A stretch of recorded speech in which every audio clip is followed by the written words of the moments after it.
Hello दोस्तों, स्वागत है आपका आपके अपने यूट्यूब चैनल सिविल इंजीनियर एफबीएच में। तो दोस्तों, जो हमारी आज की वीडियो है इसमें हम डिस्कस करने वाले हैं 100 इंपॉर्टेंट फार्मूले फ्रॉम स्ट्रेंथ ऑफ मटेरियल्स। जो हमारे पास सब्जेक्ट है स्ट्रेंथ ऑफ मटेरियल्स, उसमें जो 100 इंपॉर्टेंट फार्मूले जो एक बंदे को याद होने चाहिए, उसके बारे में हम डिस्कस करने वाले हैं आज की वीडियो में। तो पहला ही जो फार्मूला है वो है स्ट्रेस। स्ट्रेस क्या होता है? स्ट्रेस हर एक सिविल इंजीनियर को पता ही होना चाहिए। स्ट्रेस हम सिग्मा से डिनोट करते हैं। ये होता है लोड पी से डिनोट करते हैं, load per unit area. For example, हमारे पास अगर एक रॉड है, इस पे हम पी लोड लगा रहे हैं, तो इस पे स्ट्रेस कितना आ जाएगा? पी अपॉन एरिया जो इस रॉड का होगा। रॉड का जो क्रॉस सेक्शनल एरिया होगा वो करना है। रॉड का क्रॉस सेक्शनल एरिया सर्कुलर होगा तो हम पाई आर स्क्वायर से निकाल सकते हैं एरिया। तो यहाँ पर हमारे पास स्ट्रेस की जो वैल्यू होती है वो load upon cross sectional area के इक्वल होती है। नेक्स्ट जो है, इसके यूनिट्स आपको पता ही होने चाहिए। लोड के यूनिट्स न्यूटन्स होते हैं या फिर किलो न्यूटन में हम लेते हैं, और एरिया का हम मिलीमीटर स्क्वायर में लेते हैं या फिर मीटर स्क्वायर में ले लेते हैं। अब आ जाते हैं हम नॉमिनल स्ट्रेस या इंजीनियरिंग स्ट्रेस क्या होता है। जो हमारे पास नॉमिनल स्ट्रेस या इंजीनियरिंग स्ट्रेस होता है, ये हमारे पास होता है लोड पर यूनिट एरिया, लेकिन जो ओरिजिनल एरिया होगा। फॉर एग्जांपल, हमारे पास ये एक रॉड है, इस पे हमने लोड लगाया, लोड पी लगाया, और इसका क्रॉस सेक्शनल एरिया कुछ पाई आर स्क्वायर है।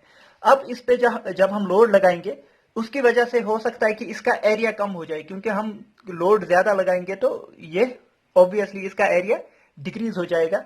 जो हमारे पास ओरिजिनल एरिया होगा, अगर हम उससे डिवाइड कर रहे हैं, जो एक्चुअल इसका एरिया था लोड लगाने से पहले, तो वो आ जाता है हमारा नॉमिनल स्ट्रेस या फिर इंजीनियरिंग स्ट्रेस।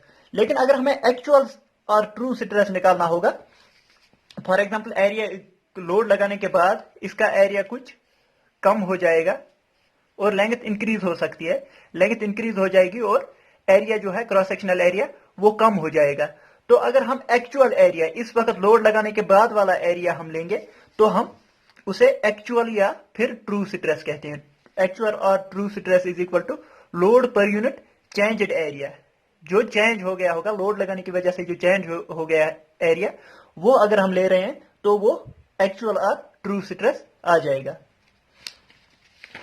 अब आ जाते हैं नेक्स्ट है स्ट्रेन। स्ट्रेन आपको पता ही होना चाहिए कि deformation produced by stress. Stress की वजह से जो डिफॉर्मेशन प्रोड्यूस हो जाती है किसी स्ट्रक्चर में, तो उसे हम स्ट्रेन कहते हैं। फॉर एग्जांपल, हमारे पास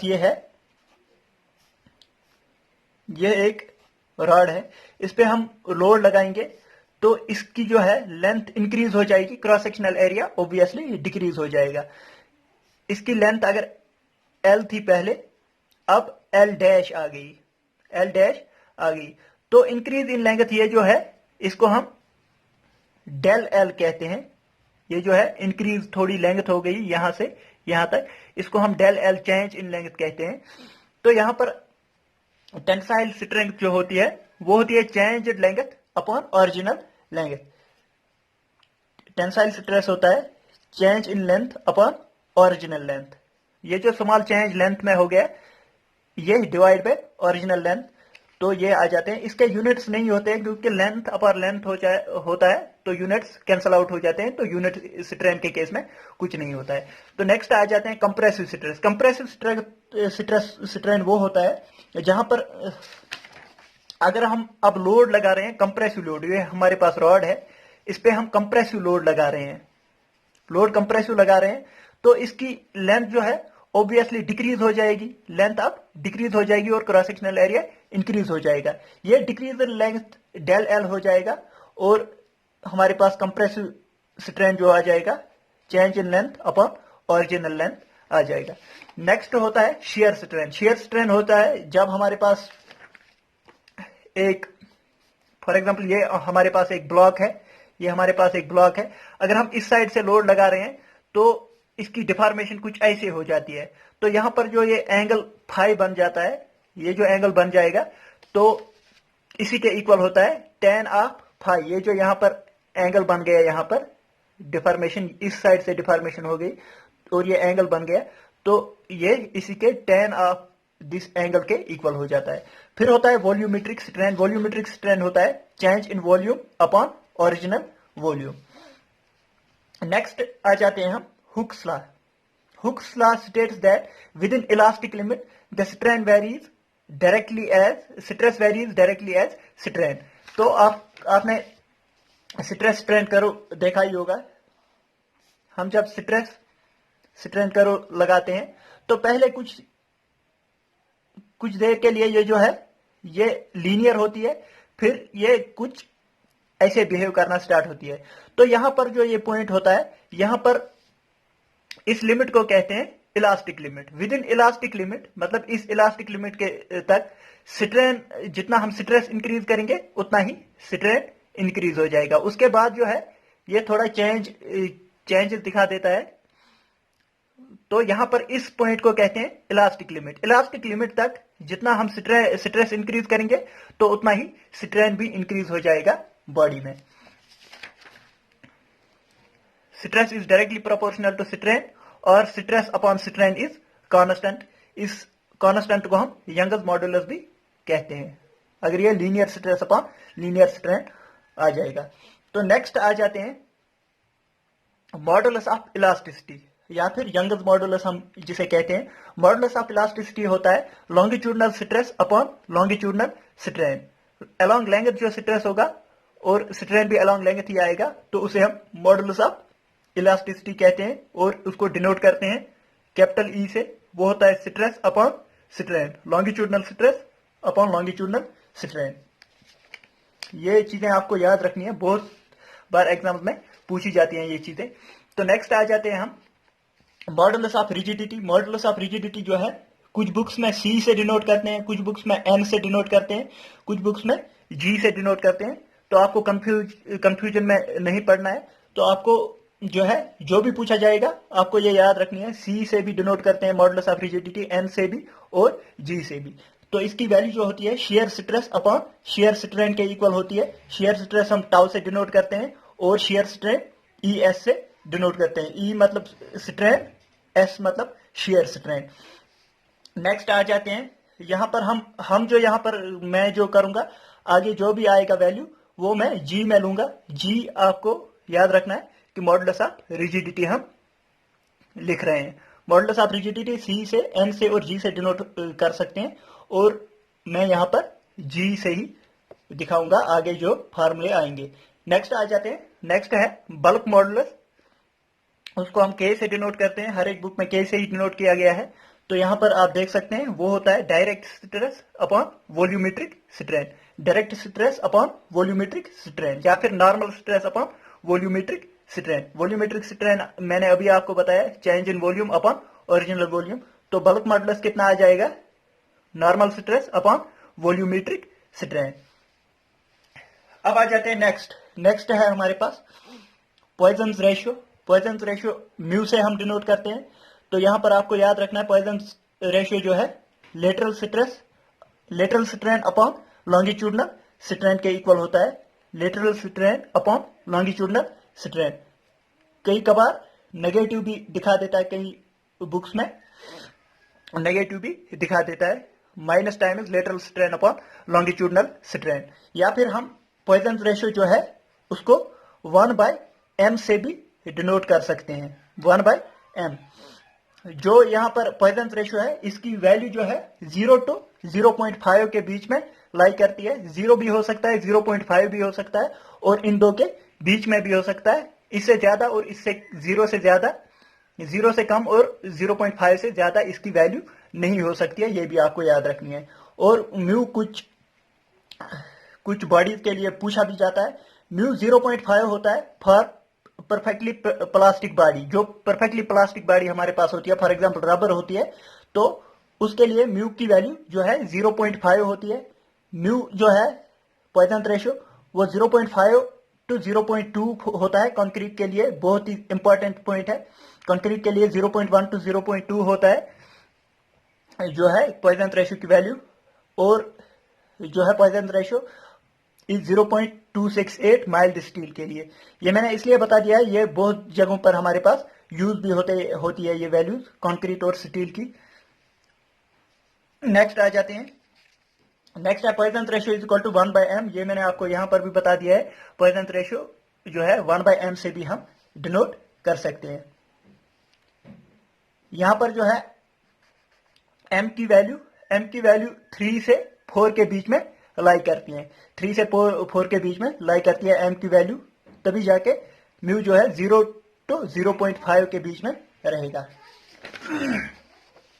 अब आ जाते हैं नेक्स्ट है most important relation between Young's modulus of rigidity and bulk modulus and mu जो है Poisson ratio Young's modulus, bulk modulus और मॉडुलस ऑफ रिजिडिटी के बीच में जो रिलेशंस है ये बहुत बार पूछी जाती है एग्जाम्स में। तो यहां पर आपको याद रखना है E is equal to 3K into 1 minus 2 mu, E is equal to 3K 1 minus 2 mu. तो यहां पर माइनस होता है Young's modulus is equal to 3 times bulk modulus into 1 minus 2 mu, या फिर ऐसे ही इसी को कभी कभार हम ऐसे भी लिख सकते हैं, एग्जाम में ऐसे भी पूछा जा सकता है, E is equal to 3K 1 minus 2, जो हम पॉइजन रेशियो है इसको हम कभी 1/m से भी डिनोट करते हैं, मतलब 2/m भी इसको कभी कभार लिखा जाता है एग्जाम में कंफ्यूज करने के लिए, ऐसे भी लिखा जाता है। आपको ये याद रखना है, फिर ये आपको खुद ही आ जाएगा। नेक्स्ट है point E is equal to 2G 1 plus mu, Young's modulus is equal to 2 times modulus of rigidity into 1 plus Poisson ratio. तो यहां पर ऐसे भी लिख सकते हैं E is equal to 3K 1 minus 1 plus 1/m, क्योंकि पॉइजन रेशियो जो है 1/m के इक्वल भी होता है, अभी मैंने बता दिया आपको। नेक्स्ट है E is equal to 9kg 3K plus G, ये भी आपको याद रखना है, E is equal to 9kg 3K plus G, Young's modulus is equal to 3 times 9 times bulk modulus into modulus of rigidity 3 times bulk modulus plus modulus of rigidity. Next है Poisson ratio की value हम ऐसे भी निकाल सकते हैं 3K minus 2G divide by 6K plus 2G। तो यहां पर है पॉइजन रेशियो की वैल्यू। अब आ जाते हैं नेक्स्ट जो है वॉल्यूमेट्रिक स्ट्रेन ऑफ सिलेंड्रिकल बार जो है इसका अगर हमें वॉल्यूमेट्रिक स्ट्रेन निकालना है वो होता है longitudinal strain plus 2 times diametric strain, मतलब कि वॉल्यूमेट्रिक स्ट्रेन होगा change in length divide by original length plus 2 times change in diameter divide by original diameter. तो यहां पर आपको वॉल्यूमेट्रिक स्ट्रेन आ जाएगा किसका, जो हमारे पास सिलेंड्रिकल बार होगा। अगर हमारे पास ऐसे सिलेंड्रिकल बार है तो इसके लिए है longitudinal strain plus 2 times diametric strain. Next आ जाते हैं वॉल्यूमेट्रिक स्ट्रेन फॉर स्फीयर। अगर हमारे पास एक स्फेरिकल बॉल है तो उसके लिए वॉल्यूमेट्रिक स्ट्रेन होता है 3 टाइम्स डायमीट्रिक स्ट्रेन, मतलब कि 3 times del D upon original diameter, change in diameter upon original diameter, ये आ जाता है वॉल्यूमेट्रिक स्ट्रेन फॉर स्फीयर।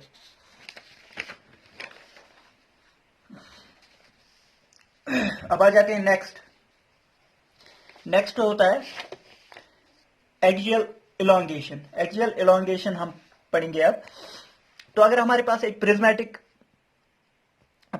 बार है यहां पर जो हमारे पास सपोर्ट के साथ लगा हुआ है और उस पे एक्सटर्नल लोड P लग रहा है, तो उसकी जो डिफ्लेक्शन होती है वो PL अपॉन AE के इक्वल होती है।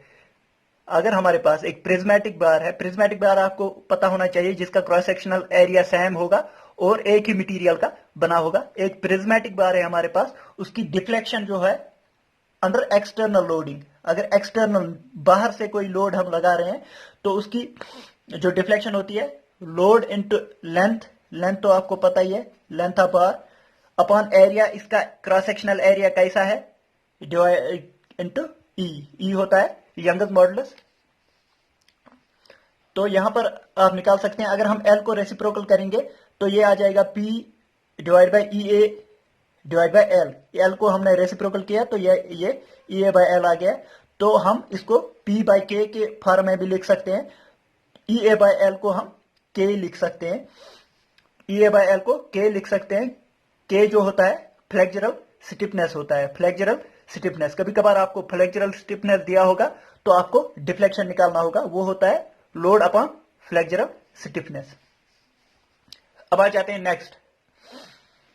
अगर हमारे पास एक टैपर्ड बार है, टैपर्ड बार मतलब हमारे पास एक सर्कुलर बार है जिसका क्रॉस सेक्शनल एरिया एक साइड से कम है और एक साइड से ज्यादा है, मतलब कि ये फ्रस्टम शेप में होगा।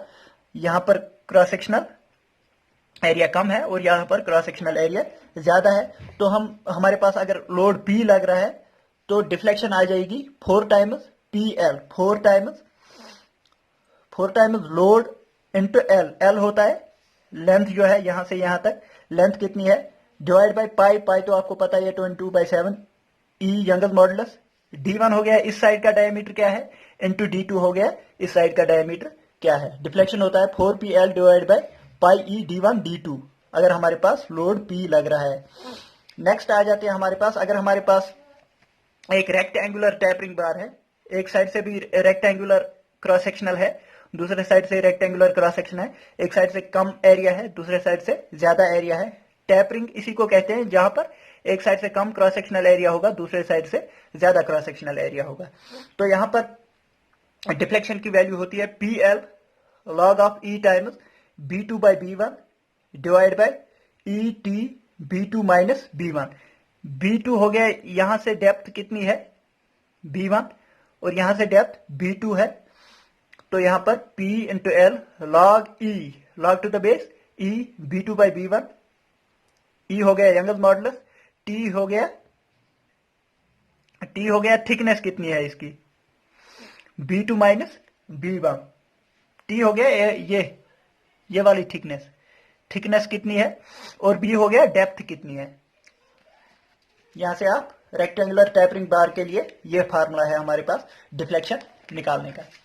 नेक्स्ट आ जाते हैं, अभी तक हम निकाल रहे थे डिफ्लेक्शन जो कि एक्सटर्नल लोड की वजह से लगेगा।